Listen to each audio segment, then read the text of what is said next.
Bonjour à tous, c'est avec grand plaisir que je vous retrouve dans ce nouveau numéro de votre magazine au cœur des sports.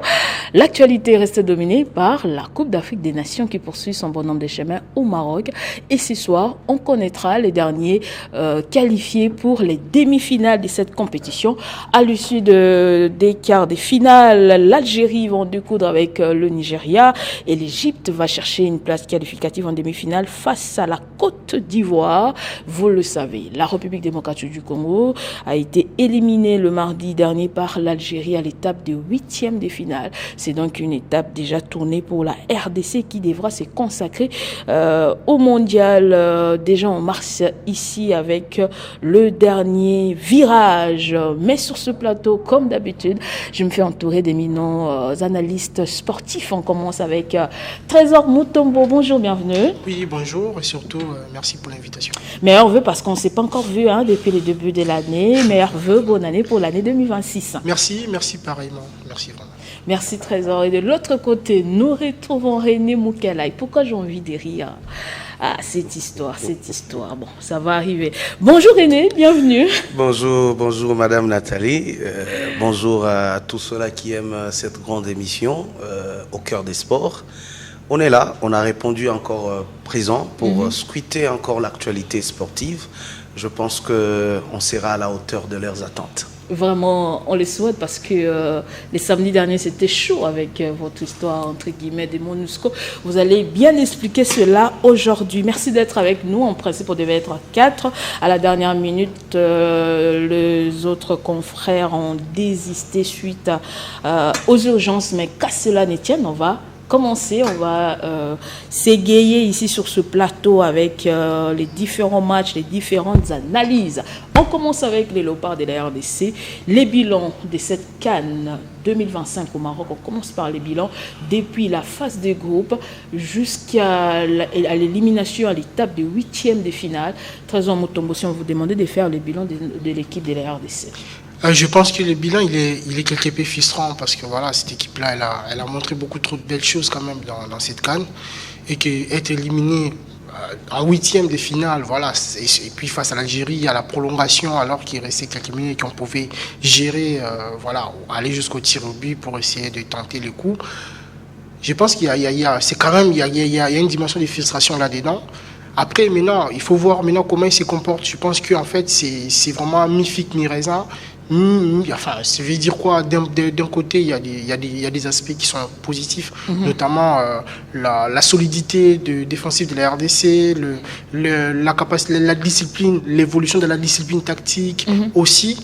Mais le côté, l'aspect qui est négatif, c'est ces côtés d'animation offensive parce qu'on a une équipe encore qui sait bien vous défendre, mais c'est une équipe qui peine à être créatif devant pour se procurer des occasions et tout. Donc c'est vraiment les chantiers que le sélectionneur devrait combler. Donc je pense qu'elle est là la frustration parce qu'en fait, quand on voit sur l'ensemble de cette CAN, on s'est dit la RDC avait peut-être pouvait aussi jouer son coup à fond, mais après sortir en 8e face à l'Algérie, alors que la dernière CAN, on a fini au dernier carré. Je pense qu'il y a cette dimension où on voit des éléments qui progressent, mais il y a aussi ces côtés où on doit continuer vraiment à insister pour que ça soit prolifique, notamment les secteurs offensifs. Donc c'est en fait ça. Donc c'est vraiment entre oui, satisfaction de progrès, mais surtout je vais dire frustration de manque de créativité. Donc vous êtes un peu partagé pour vous, le bilan est moyen de oui, c'est moyen dans la mesure où on a fini quand même, on est 4e de la dernière CAN.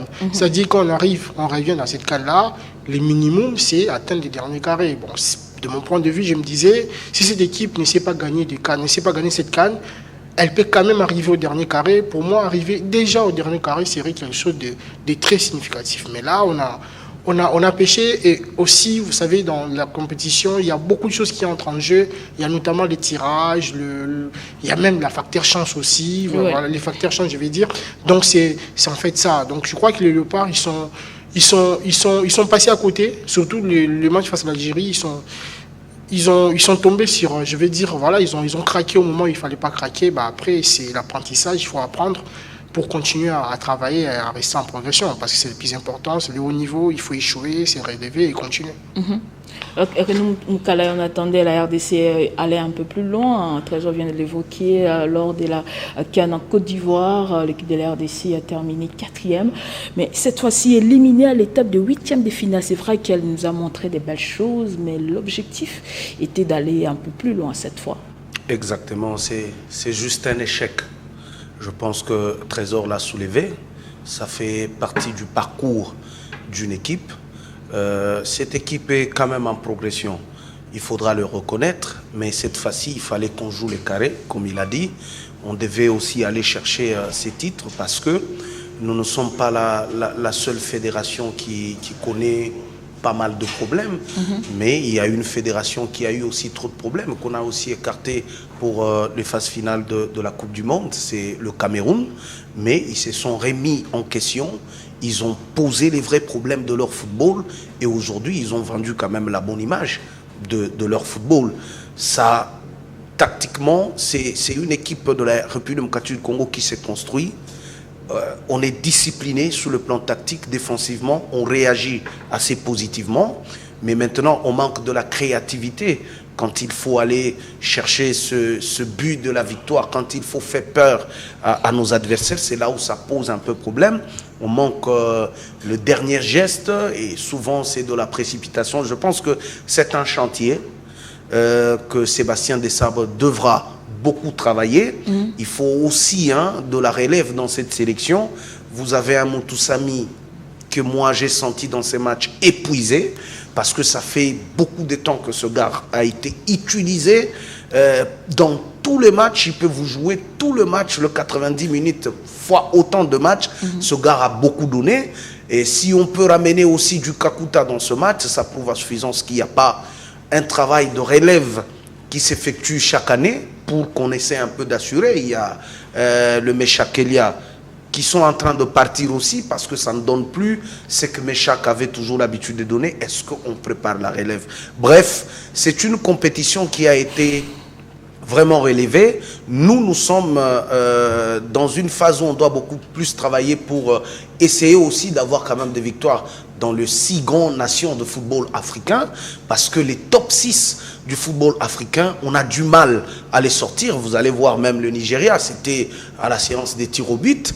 Le Cameroun, pour les écarter dans la course de la Coupe du Monde, il fallait attendre ce but magistral qui est venu jusqu'à la fin.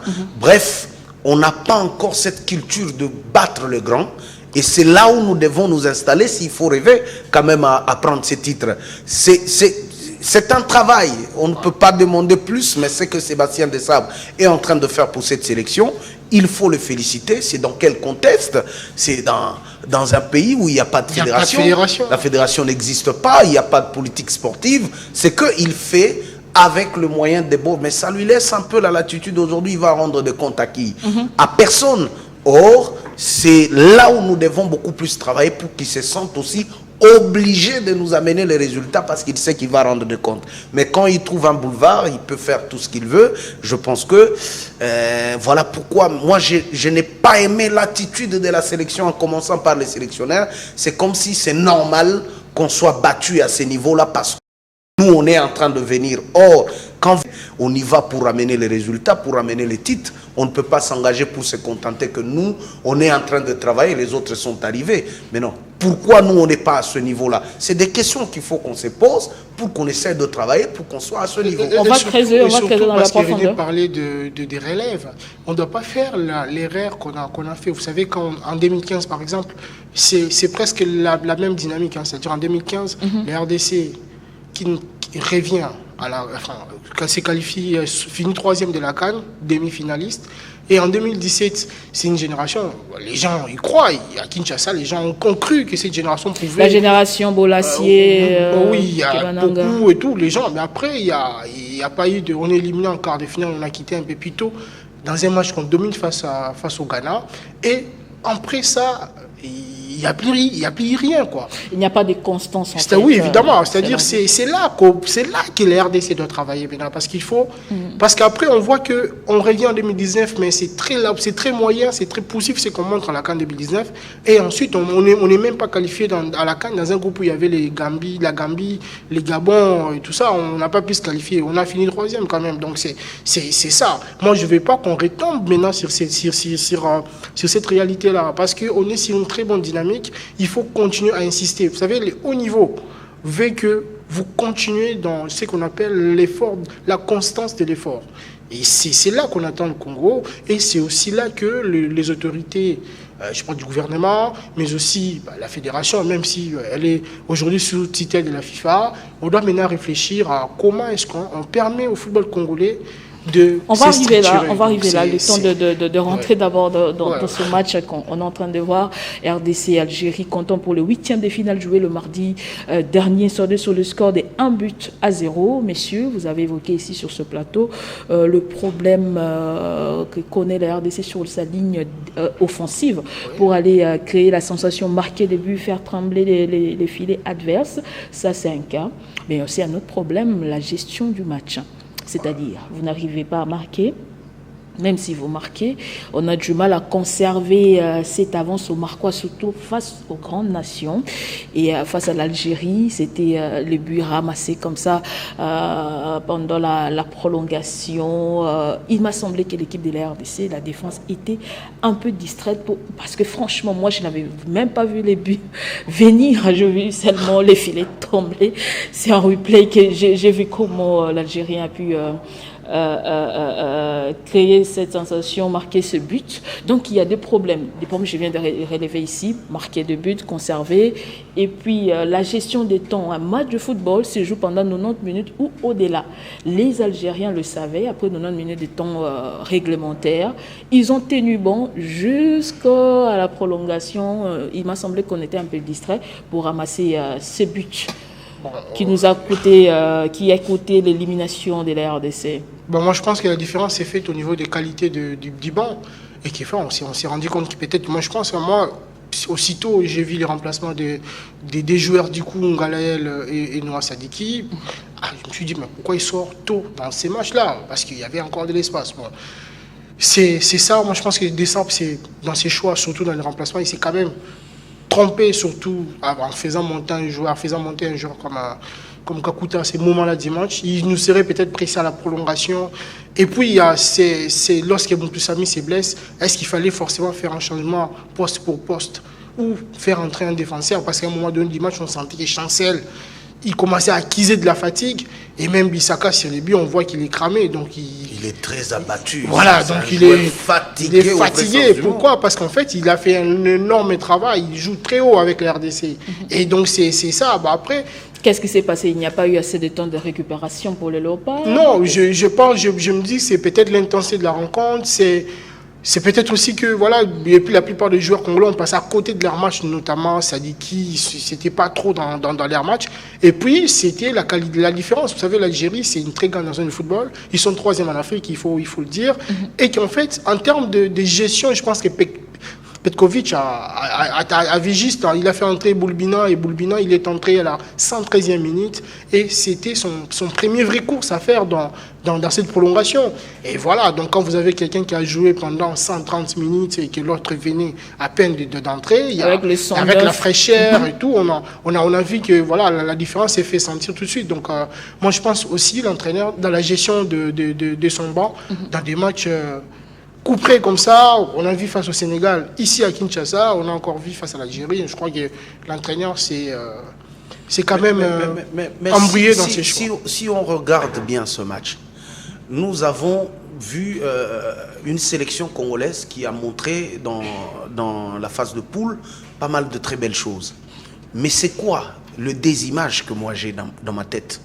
La RDC joue au Sénégal, on subit les jeux du Sénégal. Oui. C'est-à-dire, on est dans la réaction. Ni tété, la chance de marquer et autres, mais dans le fond, on sent que les Sénégal avaient de la maîtrise. De la même façon avec l'Algérie. Techniquement parlant, les joueurs, ils étaient largement supérieurs aux nôtres. Oui. Parce que quand on regarde la manière dont techniquement ils avaient les ballons, ils manipulaient les ballons. On se disait qu'il peut y avoir toujours un coup de génie, mais nous, on était dans la précipitation. Il fallait sortir toujours les ballons dans notre zone de défense. Une façon de se dégager de ce ballon-là, et ça faisait en sorte que dans le deuxième ballon, on ne pouvait pas prendre parce qu'au milieu de terrain, on n'avait plus de joueurs de qualité à pouvoir gérer ce ballon. Quand on perd Moutoussamy, on n'a pas dans son meilleur jour Noah Sadiki. Bref, on s'est dit, on n'a pas la capacité de pouvoir gérer le ballon. Parce qu'il faut avoir des jeunes, techniquement, ils sont bons, bien qu'on savait qu'on devait courir. Parce qu'avec l'équipe de l'Algérie, ça court vite, techniquement, c'est au-delà. Oui. Tactiquement aussi, les équipes maghrébiennes, c'est des équipes qui sont vraiment habituées à être disciplinées, à suivre ça à la loupe. Oui. Maintenant, quand on perd tous ces talents au milieu de terrain, on sait que dans la récupération, dans notre sélection, il n'y a pas deux que Moutoussamy. Non. Ok, les efforts que Moutoussamy peut faire, ce n'est pas les efforts que Doka-Mbe pourra faire. Et Doka-Mbe pourra nous être utile quand il a le ballon. Mais Moutoussamy, c'est le gars qui te fait le sale boulot. Il n'a pas le ballon, il vient, il met mal à l'aise les attaquants. Mais on les perd. On n'a pas Noah Sadi qui est capable de nous produire, de faire cette animation offensive et de garder le ballon si on n'en a pas.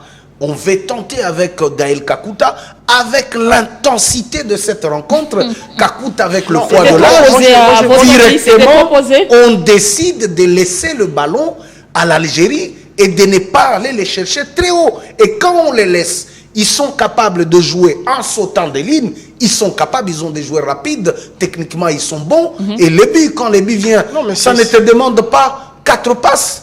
Dans ce match, pour arriver à ce but-là, ça saute des lignes et vous sentez qu'ils sont sûrs de leur technique. Et même ce qui est frappant, c'est les buts, c'est des touches. C'est des touches, c'est-à-dire en fait, les RDC tentent. Les RDC est en attaque et dans une posture de marquer. Alors, ils sont interceptés, évidemment. Le Kouicha et Maël négocient très mal l'action. Derrière, ces premières récupérations, une touche. Deuxième touche, le milieu de terrain, Avi, Boulboula, il est déjà parti. Hein. Et puis, c'est en profondeur qu'il aimait. Il savait que Bissaka, il est cuit, il sera prendre le ballon. Bissaka. Donc, c'est ça, les hauts niveaux, c'est les détails, c'est des subtilités comme ça qu'il faut On sait qu'il a de la vitesse, il a les dribbles, il a l'essence du but. Mais quand Bissaka rentre, vous sentez dans son retour, il est tellement fatigué, il n'est même pas figé vers le ballon, il tourne comme un gamin qui apprenait à jouer au football. Automatiquement il constate les dégâts. Et ça, c'est peut-être aussi des erreurs individuelles sur le plan défensif. Parce que là, souvent on aime voir comment Mbemba vient en couverture. Il a soulevé. Mbemba était aussi cassé. Non mais il ne pouvait pas venir. L'entrée de Bagdad Bounedja, franchement, Chancel a souffert. Et il a commis beaucoup de... Regardez Chancel comment il a fait assez d'erreurs. Hein, il est observateur. Voilà, donc et donc ça veut dire que cette équipe-là de la RDC, il faut dire, ils ont fait un énorme match face à l'Algérie. Tactiquement, la RDC est disciplinée. Aujourd'hui, il faut dire, il faut reconnaître que tactiquement, la RDC, c'est une équipe très difficile à jouer. Mais après... Mais pour le haut niveau, on doit s'asseoir et prendre note. Notamment. Oui, évidemment. C'est-à-dire, vous perdez. Moi, je pense qu'on a appris de la défaite face au Sénégal, ici à Kinshasa, 3-2. Et je crois que c'est pour cette raison qu'on est allé au barrage africain pour la Coupe du Monde sortir les Cameroun et le Nigeria. Ça, il fallait le faire. Hein. C'est une grosse performance. Mais c'est ce qui a redonné justement espoir aux Congolais après avoir débarqué le Nigeria. Et oui, mais c'est pas fini. Il faut continuer. Mais madame, c'est une Cameroun malade qu'on écarte de la Coupe du Monde. Il faudra... Vous avez les sagas fédération, ministère des Sports. Ça ne parle pas même langage à ce niveau-là. On retrouve une équipe qui vient rencontrer la République démocratique du Congo. Ça ne parle pas même langage dans le groupe. Dans le groupe, il y a des divisions au sein de la sélection camerounaise. Alors pour les la preuve en est que le président de la fédération camerounaise, il a tout balayé, en commençant par les sélectionneurs et quelques cadres. Il n'y a pas du Choupo-Moting, il n'y a pas de leur buteur Vincent Aboubakar. Il décide, il laisse Onana. Il décide de venir avec des jeunes qui peuvent avoir le cœur et donner même le 200% pour arriver à ce stade-là. Merci, certes, ils ont évoqué leurs problèmes, ils ont trouvé de solutions. Mais nous, les victoires avec des fédérations qui avaient des petits problèmes, il n'y avait pas d'harmonie dans leur groupe. Non, mais attendez, oui. René, il ne faut pas quand même jeter ça. Cette équipe-là, ils ont sorti les Nigériens. Hein. Vous voyez les Nigériens de cette CAN. Je viens de les voir. Voilà, donc je me dis quand même que parce que. Il faut reconnaître aussi que les matchs ne se ressemblent pas. Peut-être que les Nigériens et que même dans cette CAN-là, s'il faut voir comment la CAN se joue, les Sénégal, la seule vraie opposition que les Sénégalais ont eu, ils ont été bousculés, ce n'est que face à la RDC. On est en train de voir le Sénégal en train de survoler cette compétition. Donc il faut dire que cette équipe-là, elle a des choses qui marchent bien, mais il y a encore un cap qu'il faut dépasser. Bon, après, il faut continuer à travailler. On reste mais Trésor, non, je voulais juste ajouter un truc. On va revenir. Les Sénégal, on le rencontre en phase de groupe. Évidemment. Là, il y a la gestion de match parce qu'on sait qu'on a le 3 points à prendre. Mais c'est là où on reconnaît les grandes nations. Quand vous jouez un match qui vous sort ou qui vous permet de rester, c'est là où on comprendra qu'on est devenu une grande nation de football. Merci beaucoup. On va prendre d'abord les réactions d'après-match. Le coach, les sélectionneurs Sébastien Desabre et quelques joueurs qui ont réagi après cette élimination de la RDC. On se retrouve tout juste après. Avec Chancel Bemba, le capitaine congolais. Chancel, dans quel état d'esprit vous êtes après cette rencontre? On imagine qu'il y a beaucoup de déceptions. Qu'est-ce qu'il a manqué aujourd'hui à la RDC pour s'imposer? Non, on est déçus, mais on est déçus dans les images et tous les peuples. Moi, je crois que les peuples congolais sont fiers de nous parce qu'on a mouillé notre maillot sur le terrain au début jusqu'à la fin. Après, Dieu l'a permis l'Algérie pour marquer les dernières buts. Mais nous, on a montré notre foot sur le terrain. On a attendu Algérie On a attendu Algérie dans le milieu de terrain on fait l'attaque rapide, mais on a pris seulement 3 occasions. Et après, on savait que ça ne va pas être facile. Mais c'est vrai que c'était une très bonne équipe d'Algérie et c'est très dur, on imagine, de perdre sur cette dernière action comme ça. Vous voyez déjà la séance de tir au but arriver, vous étiez prêt pour ça? C'est ça les foot. Les foot, c'est ça les foot. Nous, on aime les foot comme ça. Parce que on a donné à fond, on savait jusqu'à la dernière minute, tant que l'arbitre n'a pas sifflé, c'est que les batailles, ce n'est pas encore fini, mais je dis bravo Algérie, bravo nous. On est sorti à 8e de finale, ça fait mal. Mais on va rester focus. On a perdu. C'est une très belle compétition. Ça reste encore dernière compétition, dernier match, si Dieu le veut. Parce qu'il y a le mondial en ligne de mire. Qu'est-ce que vous allez dire à vos coéquipiers pour les rassurer et peut-être les remotiver avec cette échéance qui arrive? Non, chacun de nous, on va rentrer au club, on va travailler. On va demander à Dieu pour permettre à chaque joueur la santé. Et si Dieu le veut. Dernier match, on va faire tout le moins possible. Merci Chancel. Merci. Avec Cédric Bakambu. Merci Cédric de vous arrêter à notre micro. Émotion très difficile, on imagine, après ce match. Racontez-nous comment vous l'avez vécu et dans quel état d'esprit vous êtes après ce match. On est frustré parce que voilà, perdre à la 119e minute, c'est toujours rageant et frustrant. Maintenant, je tiens à féliciter les Algériens, ils ont très bien joué aujourd'hui. Moi, je tiens aussi à féliciter mes partenaires parce que franchement, on a sorti une belle prestation. Je suis fier de la RDC aujourd'hui et je suis très fier de mes coéquipiers. Il faut continuer comme ça. Après, c'est le football, ça joue sur des détails. On a vu un grand match aujourd'hui, un grand match africain. Malheureusement, ça ne nous a pas souri, mais voilà, c'est le football, c'est la loi du sport. Qu'est-ce qu'il a manqué aujourd'hui pour que la RDC l'emporte selon vous? Ouais, un peu plus d'efficacité, je pense. Un peu plus de maîtrise du ballon aussi. Mais voilà, après, ça joue à des détails. Aujourd'hui, si on le gagne, il n'y a pas grand-chose non plus à dire. On le perd et puis voilà, il faut accepter la défaite. Nous, on apprend et on continue. On a des échéances importantes qui arrivent, notamment au mois de mars. Il va falloir se remettre la tête à l'endroit pour aller chercher cette qualification pour le mondial. On parlait d'un grand match du foot africain. Vous avez 34 ans, Cédric, il y a le mondial dans quelques mois, mais la prochaine CAN, elle est dans 1 an et demi. Est-ce envisageable que c'était votre dernier match de CAN aujourd'hui? On ne sait pas, seul l'avenir nous le dira. Moi, je suis croyant et puis voilà, je remets tout entre les mains du Seigneur. Et moi, en tout cas, j'ai qu'une seule chose à dire, c'est que tant que je pourrai défendre les couleurs de ma nation, je le ferai. Et puis, on verra de quoi l'avenir sera fait. Merci beaucoup, merci Cédric, merci beaucoup. avec le coach Sébastien Desabre. Coach, la RDC a failli tenir jusqu'à cette séance de tir au but et puis à cet instant en toute fin de match qui détruit tous les espoirs. Quelle est votre émotion après cette rencontre et comment vous avez trouvé vos joueurs ? C'est forcément de la déception parce que je pense que ça a été un match qui ne s'est pas joué à grand chose, comme de deux belles équipes du continent. C'était vraiment un match de très haut niveau, que ce soit tactiquement, que ce soit dans l'engagement également. Donc on est forcément déçus. On a quelques situations, je pense qu'on aurait peut-être pu marquer sur le match. Et après, oui, le scénario est cruel, mais comme toute équipe qui perd en fin de match, voilà. Après, je suis fier de mes joueurs.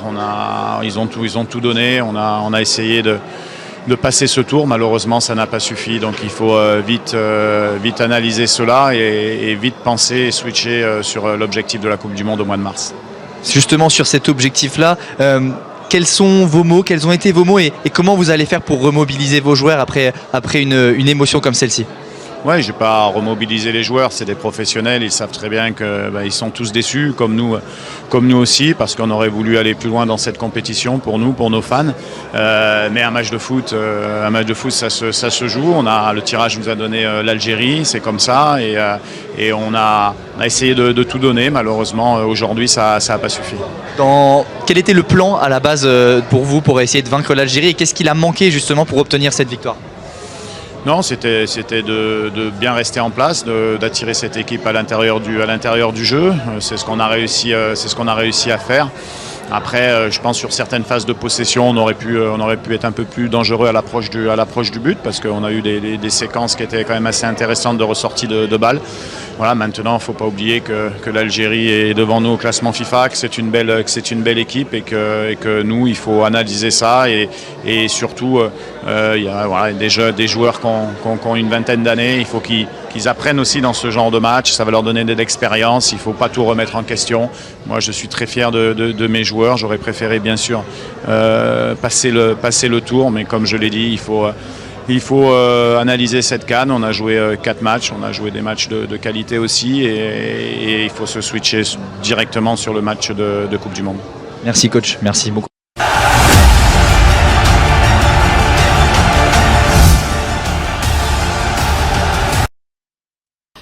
Voilà ce qui est bien dit par le joueur et même les sélectionneurs. Moi, j'ai aimé l'intervention de Bakambu qui a reconnu que la RDC a manqué de maîtrise et d'efficacité, de maîtrise des ballons et puis d'efficacité. Vous l'évoquiez d'ailleurs tout à l'heure ici, René. La page de la CAN est tournée pour la RDC. L'Algérie s'est qualifiée. Il va jouer ce soir face au Nigeria et l'Égypte va jouer face à la Côte d'Ivoire pour les derniers quarts de finale.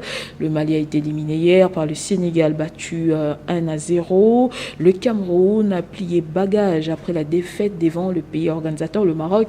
Le score a été de 2-0. Voilà. Pour la suite, on poursuit. La RDC, la page est tournée pour la CAN. On doit se focaliser, la RDC doit se focaliser sur le mondial pour espérer une qualification. Le dernier virage, c'est le Jamaïque au mois de mars. Bon, c'est le renouveau avec l'histoire. Déjà, cette équipe-là, moi je pense qu'il mérite quand même, surtout cette génération de Chancel, Bakambu, je crois qu'il mérite quand même d'avoir cette qualification pour la Coupe du Monde. Ils ont vécu assez de désillusions comme ça. Je me rappelle les matchs face à la Tunisie, les Maroc, et même face au Sénégal, c'est des désillusions comme ça où vous perdez des matchs alors que vous êtes dans des positions confortables. Donc, c'était pas évident. Mais après, ils ont réussi quand même à aller chercher ces barrages africains. Ils vont directement jouer la finale dans ce barrage intercontinentaux. Ce sera entre la Jamaïque ou la Nouvelle-Calédonie. Bon, parce qu'ici à Kinshasa, tout le monde pense que c'est d'abord, si c'est la Jamaïque, non. La Jamaïque doit d'abord battre la Nouvelle-Calédonie pour affronter la RDC, vice-versa. Donc je pense que voilà, maintenant il faut se projeter pour ces grands rendez-vous. C'est un rendez-vous vraiment avec l'histoire parce qu'on est à 90 minutes d'une qualification pour la Coupe du Monde. Je pense qu'on va y arriver. Et qu'il faut surtout analyser minutieusement, faire une vraie évaluation de ce qu'aura été la participation de la RDC dans cette CAN et surtout renforcer les secteurs offensifs. Moi, je me dis, on gagne une compétition parce qu'on a un bon gardien, parce qu'on a une belle assise défensive et surtout parce qu'on a un attaquant ou deux qui sont cliniques devant le but, qui savent marquer et qui savent faire marquer aussi. Donc c'est là qu'il faut travailler et je crois que cette équipe-là, elle est quand même partie pour faire des bonnes choses, surtout que l'Ossature est très jeune. En tout cas, elle est très jeune, l'Ossature, donc je pense que cette équipe-là, elle a besoin de s'étouffer, de se renforcer et je la vois dans les années à venir faire des très grandes choses en Afrique. Merci beaucoup, Trésor. Trésor voit déjà les années à venir, mais nous voyons dans quelques mois ici. Ouais, merci pour ces rappels, hein, ça nous a échappé. La Jamaïque doit d'abord jouer la Nouvelle-Calédonie pour voir le vainqueur qui va affronter la République démocratique du Congo. Que ce soit la Jamaïque, que ce soit la Nouvelle-Calédonie. Comment aborder ce match pour se qualifier pour le mondial après tout ce qu'on a vécu ici au niveau de la Coupe d'Afrique des Nations? Je sais que je suis toujours victime, les gens ne vous comprennent peut-être pas. Voilà, les gens ne pensent pas comme moi. Moi, il y a une question. Depuis qu'on a perdu face au Sénégal, j'étais sûr qu'on n'avait pas une équipe pour la Coupe du Monde. On n'est pas encore arrivé à ces stades-là. Si on arrive à se qualifier, ça sera les conséquences de la participation à ces éliminatoires. La preuve en est que les nations capables de jouer une Coupe du Monde, ils sont déjà qualifiés. Ils sont déjà qualifiés, ils sont en train de préparer comment ils vont faire leur entame et autres. Nous, on se bat encore. Parce qu'on ne peut pas vouloir aller jouer une Coupe du Monde. Ça fait quand même partie du règlement de la FIFA. Pourquoi vous allez refuser qu'on passe par les barrages? Madame, je veux vous rappeler une chose. La RDC n'est pas parmi les 9 nations capables à se qualifier en Afrique aujourd'hui pour une Coupe du Monde. Avant, on était à combien? À 5 ou à 6. Mais on est à 9. C'est-à-dire que parmi les 9 nations capables à pouvoir se qualifier, avoir les niveaux de la Coupe du Monde directement, nous, on n'est pas encore là. Nous, on doit passer par césarienne. Ça, c'est pas grave. Aussi, hein. Ça, c'est pas grave. Vous nous sortez toujours. Moi, je ne parle pas du Nigeria, je parle de la RDC. Évidemment. J'ai peint un tableau d'une sélection qui est en progression et qui n'a pas encore les niveaux de la Coupe du Monde. Parce que pour avoir le niveau de la Coupe du Monde, il faut savoir jouer les grands matchs. Il faut savoir se débarrasser. Ici, Sébastien Desabre reconnaît que l'Algérie, c'est parmi le top 3 africains. C'est-à-dire qu'il reconnaît du moins qu'on n'a pas les niveaux de l'Algérie. Ça, c'est les sélectionnaires. Déjà, ça prouve à suffisance que la Coupe du Monde, on peut encore rêver. Ça, c'est pas grave. Un match de football n'est pas gagné en avance. On ne perd pas encore en avance. On perd un match ou on gagne un match lorsqu'on joue. Oui. Mais je me dis, on doit, pour mériter de se qualifier ou d'aller faire quelque chose en Coupe du Monde, on doit savoir marquer des buts. Mais cette sélection, bien qu'on se qualifie, bien qu'on progresse, ça ne marque pas trop. Et ça vous marque beaucoup de buts, c'est face au Botswana quand même. Ok?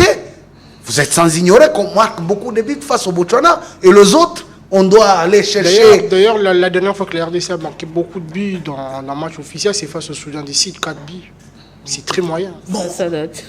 Ça date. Mais aujourd'hui, on est à 3 face au Botswana. C'est-à-dire, on n'a pas, pour gagner un match, pour espérer aller loin, il faut savoir marquer les buts. Moi, je suis convaincu, les gens qui disent souvent que la meilleure défense, c'est l'attaque. Parce que même si l'attaque, on a subi face à l'Algérie, on a encaissé un seul but, mais Sébastien regrette sur des actions qui pouvaient nous amener à scorer. Et si on n'a pas encore ce mental, si on n'a pas encore ces niveaux-là, de pouvoir marquer des buts quand il faut, pour aller loin, je pense qu'on n'a pas encore une sélection pour la Coupe du Monde. Ça doit nous amener à réfléchir.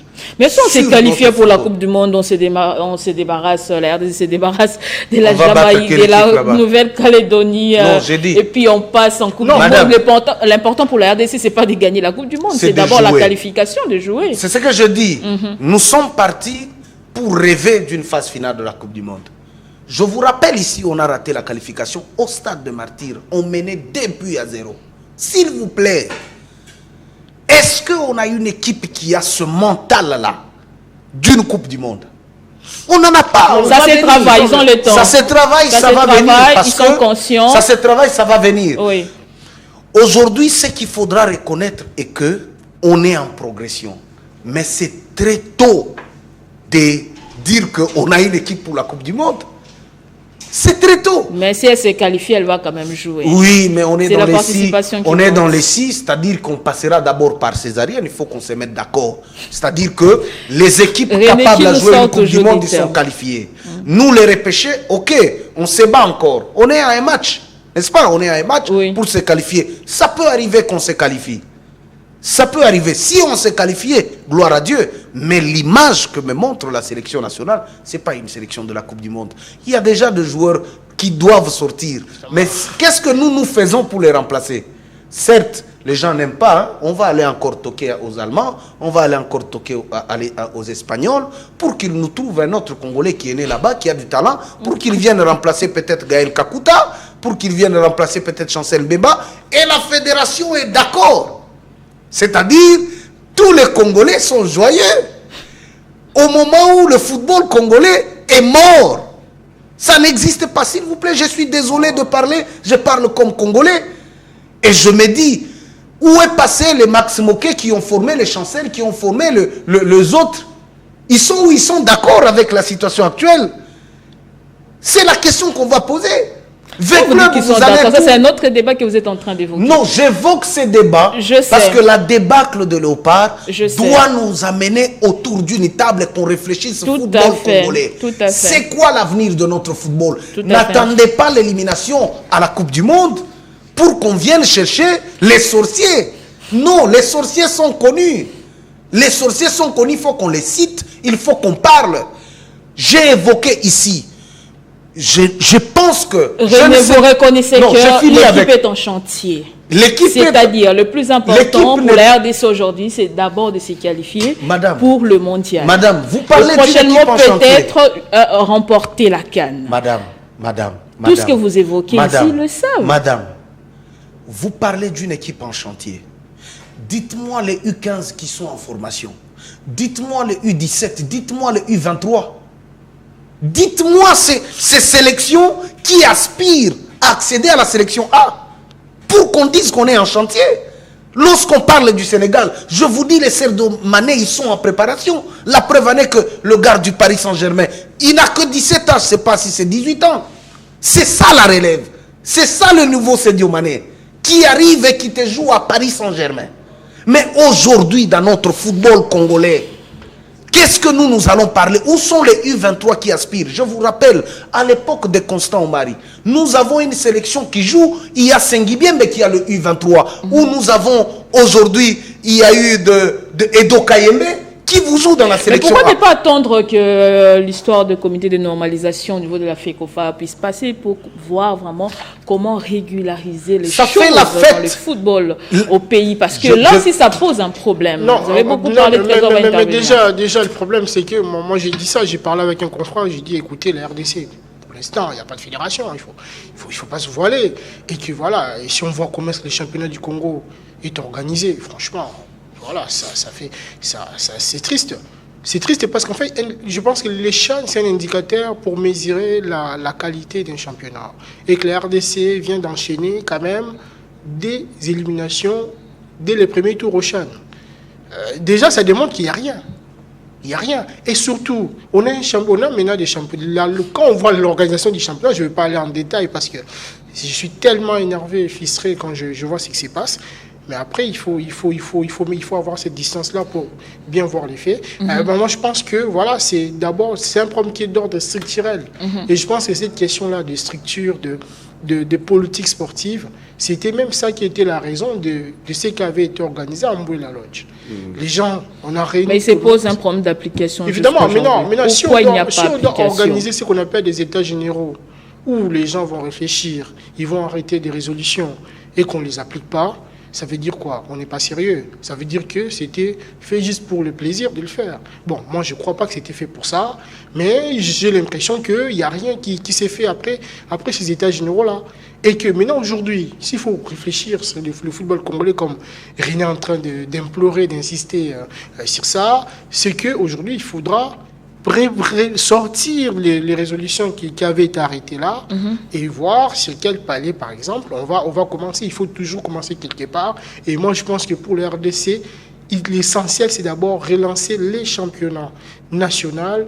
Quand je parle des championnats, c'est vraiment un vrai championnat. Compris le championnat de jeunes. Évidemment, quand je parle des championnats nationaux, ça se tient. Parce qu'en fait, il faut les I20, les I15, à tous les niveaux, qu'on ait de la compétition. Et parce qu'on a de la compétition, on a des joueurs qui sortent et aussi des académies qui sont à travers la vie, devaient être je vais dire de mon point de vue, subventionné parce que l'État, jusque-là, la fédération n'a pas de centre de formation de joueurs. Donc ça, il n'y a pas. Pour un pauvre, n'existe plus. C'est mort, cette histoire-là. Donc on va finir avec vous parce qu'on a une deuxième partie de l'émission. On va parler de l'Est Vita Club. Je voulais juste ajouter c'est important de parler de cette... sur sa réaction. Oui. Aujourd'hui, la RDC n'a pas besoin d'avoir toujours des chapelets des projets. Non. Sur papier, Bouela Lodge et autres. Aujourd'hui, c'est question de volonté. Et ces gens-là ne vont pas aimer que le football décolle. Parce que dans des pays sérieux, lorsqu'il y a la débâcle comme ça, c'est la fédération qui vient rendre des comptes, qui vient expliquer à l'État congolais parce qu'il y a des moyens qui ont été mis à sa disposition. Énormément de moyens. Mais aujourd'hui, le ministère, comme il cautionne aussi la situation actuelle, voilà, j'aurais même entendu que c'est 28 millions de dollars pour cette phase finale de la CAN. Qui va expliquer à qui? L'État congolais va poser des questions à qui? Le ministère se trouve dans une situation où eux-mêmes peuvent tout gérer, eux-mêmes peuvent se rendre des comptes. Donc la fédération n'existe pas. Voilà pourquoi aujourd'hui le football n'avance pas. Et je dis, les dirigeants des clubs sont complices. Comment ça? Laissez-moi dire. Les dirigeants des clubs sont complices. Ils ne veulent pas que le football décolle. Ils sont capables de dire non à tout ce qui se passe. Véron Monsengo est en train de faire sa loi ici. Je vous informe. Il a payé des billets pour des présidents de ligues provinciaux qui sont partis au Maroc pour leur séduire que la situation reste comme ça. Ils sont corrompus. Les dirigeants des clubs cautionnent ce qui se passe en complicité avec le ministre. Le ministre, moi, je déplore sa présence. Est-ce que c'est un malheur d'avoir un ministre de la diaspora? Pourquoi ses yeux sont rivés en Europe? Des millions et des millions d'argent pour Barcelone, Milan et j'en passe. Mais qu'est-ce qu'on fait pour le football congolais? Regardez dans la situation où Club est. Regardez dans la situation où Mazembe est. DSMP, Lupopo. On en fait quoi? Et personne ne parle. Merci, vous êtes tous dirigeants de club. Réveillez-vous, remettez le football congolais. On en a assez. Mettez vos égos de côté, vos intérêts de côté. Pensez à l'encadrement de la jeunesse. Merci beaucoup René, merci beaucoup Trésor. C'est fini avec vous, avec vos brillantes interventions. On va passer à la deuxième partie de cette émission consacrée à l'AS Vita Club qui avait tenu récemment sa cérémonie d'échange de vœux pour cette année 2026. Hier restera une date historique à l'association sportive Vert Club. Chaque année, le club vert et noir se souvient des supporters dont le sang a coulé après la défaite 3-1 face à Mikado en 59, occasionnant des émeutes pour l'indépendance.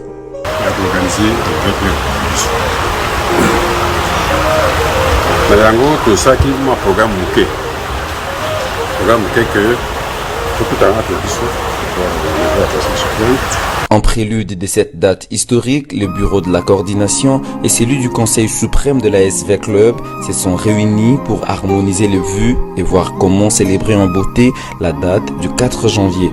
Le Conseil suprême propose que cette date devienne celle de V Club. Le 4 janvier, voilà une date historique qui va être fêtée le 4 janvier. Pour la journée, ils sont avec c'est une historique.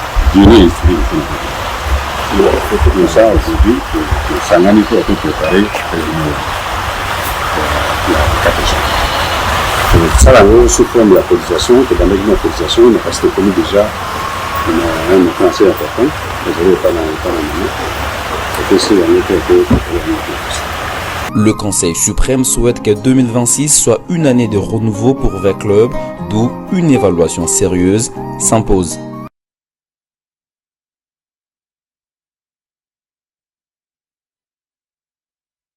Offensif et boitillon, mais il nous manque aussi l'élimination face à l'Algérie est un mal pour le bien, je pense. Ça permet aux Léopards de garder les deux pieds sur terre, de rester concentrés, de se donner à fond pour le match de barrage qui profile à l'horizon. Il est encore temps d'ouvrir la porte à d'autres joueurs binationaux, locaux, si vous le voulez bien.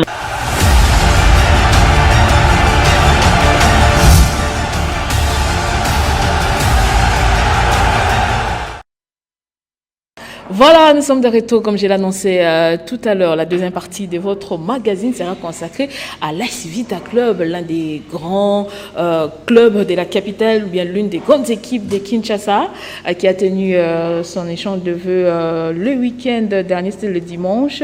Ici, sur ce plateau, nous recevons pour vous Denis Kambaï, qui est porte-parole du Conseil suprême de l'AS Vita Club. Il s'est fait accompagner de M. José Moutinguia, secrétaire général du Conseil suprême de l'AS Vita Club. Bonjour messieurs, bienvenue. Merci beaucoup. Je crois je voudrais laisser d'abord le banc à mon secrétaire général du Conseil suprême pour nous faire le petit compte rendu de la réunion d'hier. Et la suite, nous pourrons échanger dans quelques minutes. Et merci pour votre invitation. Il n'y a pas de souci. Je crois qu'on a bousculé votre programme, vous étiez concentré sur autre chose. Et là, V-Club aussi, c'est de l'actualité. Tout à fait. Merci. Alors, Monsieur José, il y a eu une réunion hier, le compte rendu, on peut l'avoir? Bon, en fait, merci pour la parole. En fait, le compte rendu devait être fait par notre porte-parole, mais je vous retrace quand même les grandes lignes. Oui. Les grandes lignes qui ont été retenues lors de notre journée du 4. D'abord, notre réunion d'hier, il a été question que nous revenions sur l'organisation que nous avons tenue du 4. Dans l'échange de vœux. L'échange de vœux. C'était pas seulement l'échange de vœux. Nous voulons consacrer la journée du 4 au V-Club. Parce qu'en réalité, je crois que personne ne peut ignorer cela, c'est grâce à V-Club, au V-Clubien, qui venait du stade après la défaite contre Mikado, qui a eu des émeutes. Parce que l'organisation des meetings a été refusée par les gouvernements belges de l'époque.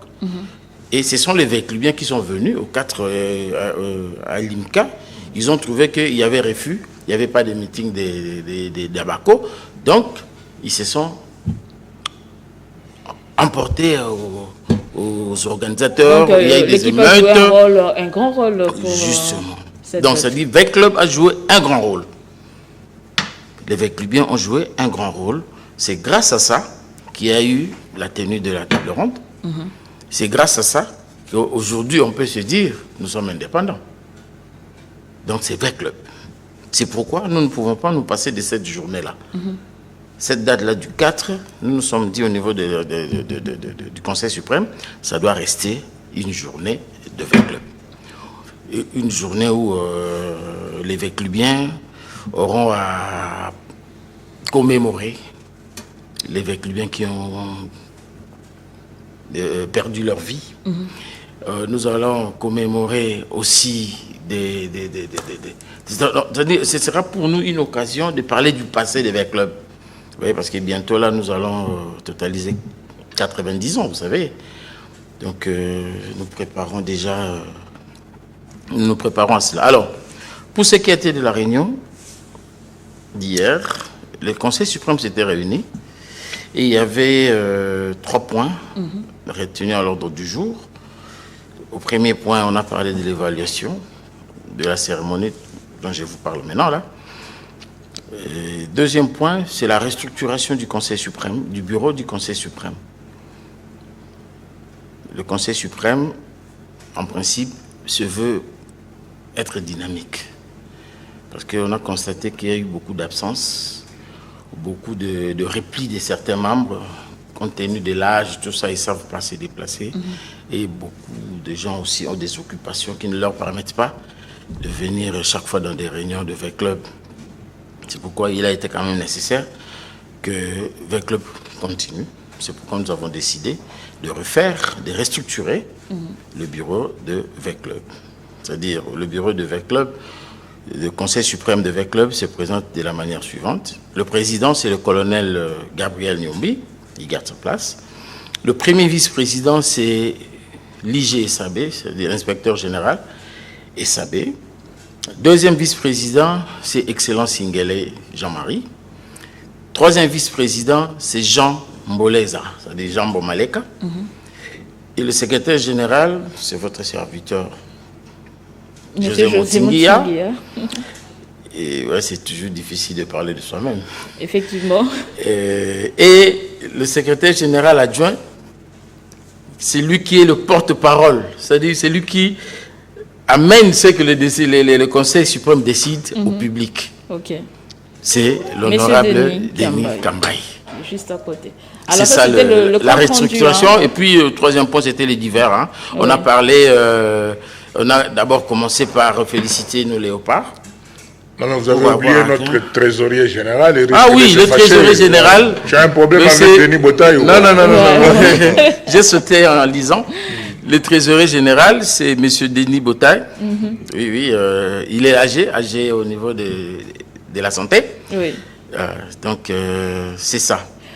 Alors, tous ces 3 points, moi j'ai retenu beaucoup plus la restructuration. Vous avez besoin du sang neuf pour aller dès l'avant. Si vous suivez notre thématique, l'AS Vita Club, les ambitions revues à la hausse. Comment procéder cette nouvelle année avec l'équipe? Ça boite un peu. C'est vrai que vous êtes le Conseil suprême, c'est bien, mais on attend beaucoup plus de résultats sur le terrain. On attend vivre cet ancien Vita Club qui a fait rêver plus d'un. Merci beaucoup Nathalie. Quand tu parles de V-Club, il faut toujours parler de cette machine qui a plus ou moins 7 sections. V-Club n'est pas que football. C'est ça, quand les gens communiquent V-Club, on le compare toujours à d'autres petits clubs.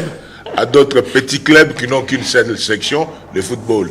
Oui, c'est vrai que le football, c'est la discipline. Exactement. Mais si vous allez au Brésil, en dehors de football, c'est le volley. Vous allez aux États-Unis, c'est le basket. C'est-à-dire que V-Club, c'est une machine qui a plusieurs sections et nous y travaillons comme tel. Mais au niveau du Conseil suprême, nous avons voulu vraiment prendre le temps en ce qui nous concerne sur l'organisation en profondeur. Nous n'allons pas nous limiter seulement à la section football, où il y a des connaisseurs, il y a un président de la section football, il y a des techniciens, il y a des athlètes. Mais nous voyons V-Club en profondeur. Pour compléter mon secrétaire général, je voudrais dire que pour nous, la date du 4 janvier, ça sera une grande date de toutes les cérémonies de V-Club, y compris Sadaka, tout ce que nous... C'est pour nous une journée de souvenirs.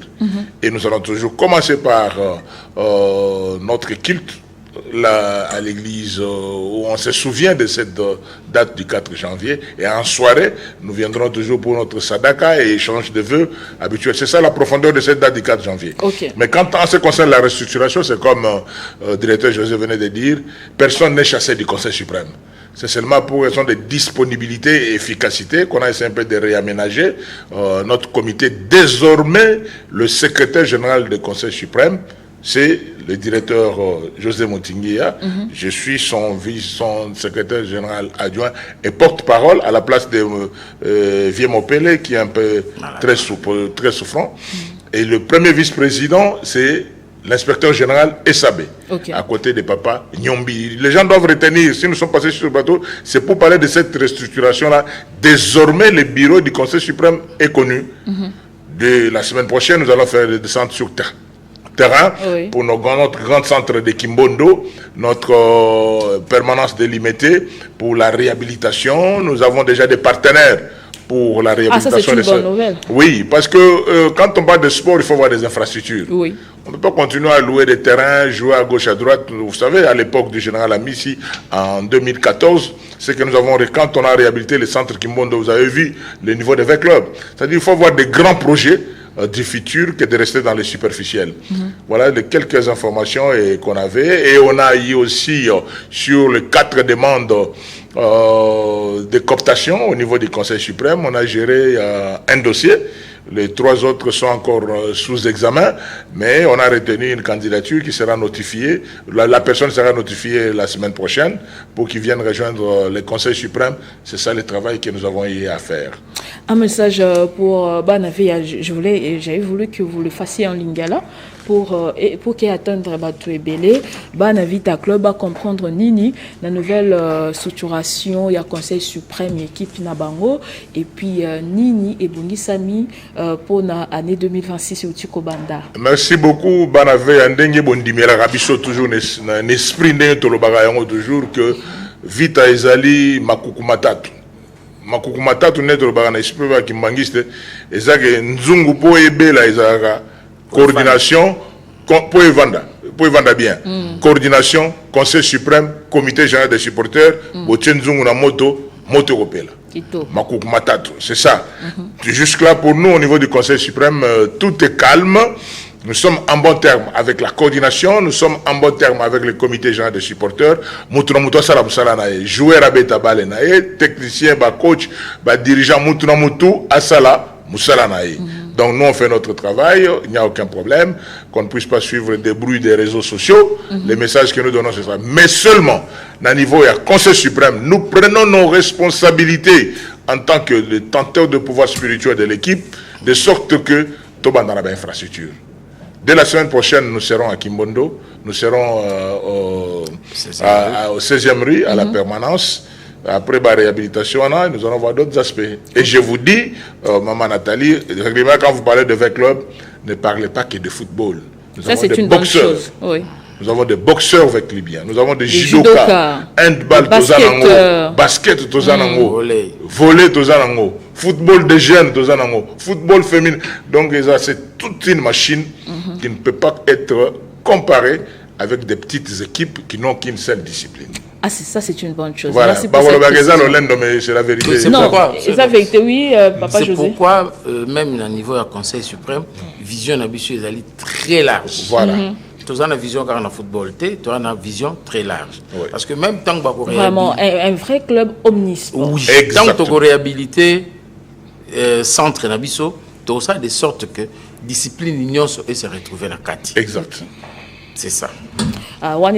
Et puis pour la journée le 4 janvier, Ndengebo Bandi Nango, voilà. 2026. En tout cas, il y a une sorte, il y a devoir de mémoire pour l'équipe, il y a As Vita Club, message, avec le bien nyonso, il y a une histoire le 4 janvier, et puis il y a une décision que chaque année, pour tenir non seulement échange de vœux, mais une journée historique pour nous rappeler avec le bien et le connaître les cas parce que souvent Nathalie ne m'a zali ba se faut ba na Congo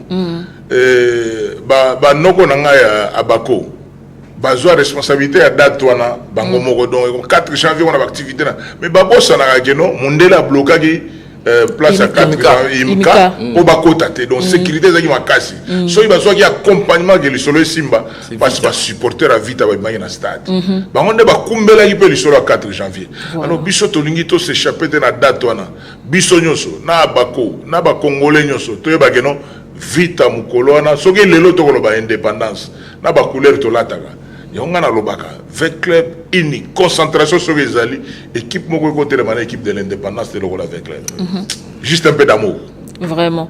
Mais Nassima Lango, vous attendez à quoi après à cette reconnaissance? Vous osez la nini Nassima Yanyosoana? Oui, c'est toujours la Nassima Yanyosoana accompagnement à l'État. L'État nous a toujours accompagnés.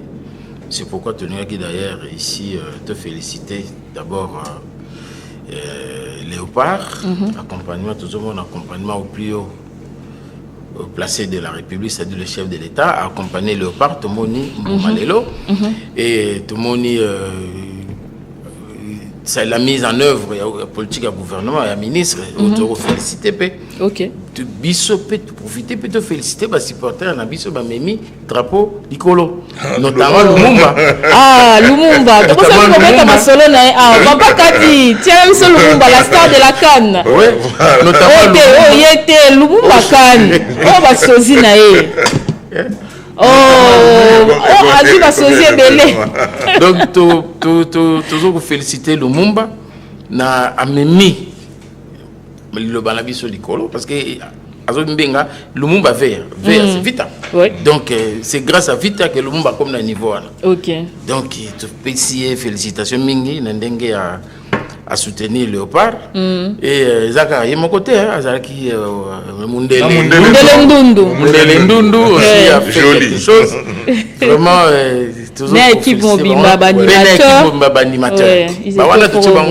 Parce que les abano oui.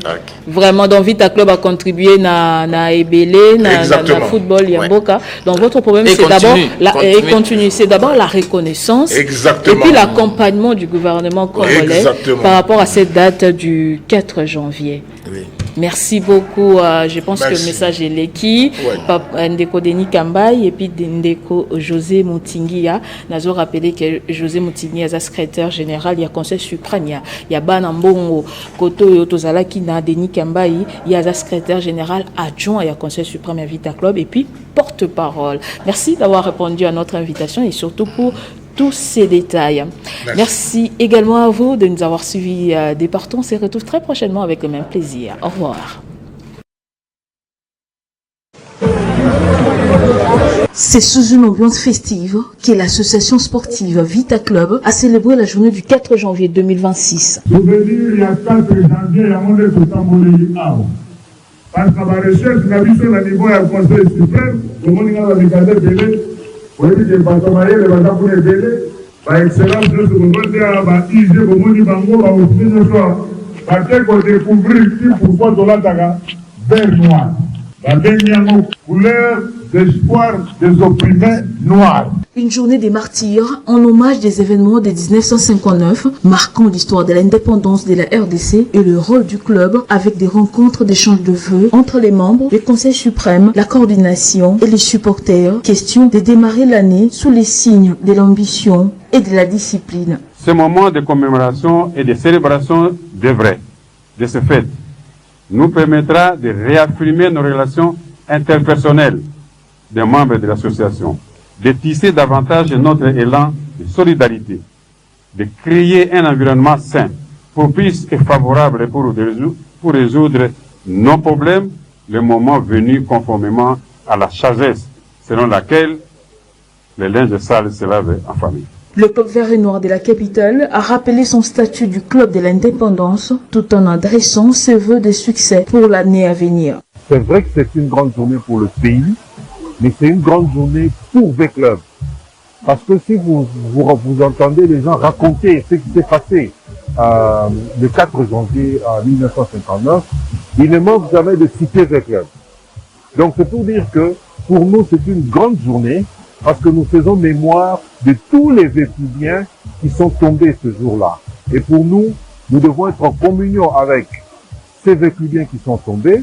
Et pour nous, ça devient aussi une journée d'échange de vœux, une journée de l'unité de V-Club, une journée qui fait que la famille V-Club se consolide. Cette rencontre a réuni près de 150 participants. Les Banambongo ont exprimé les souhaits des travail, des disciplines et des victoires pour 2026, soulignant de nouveaux défis.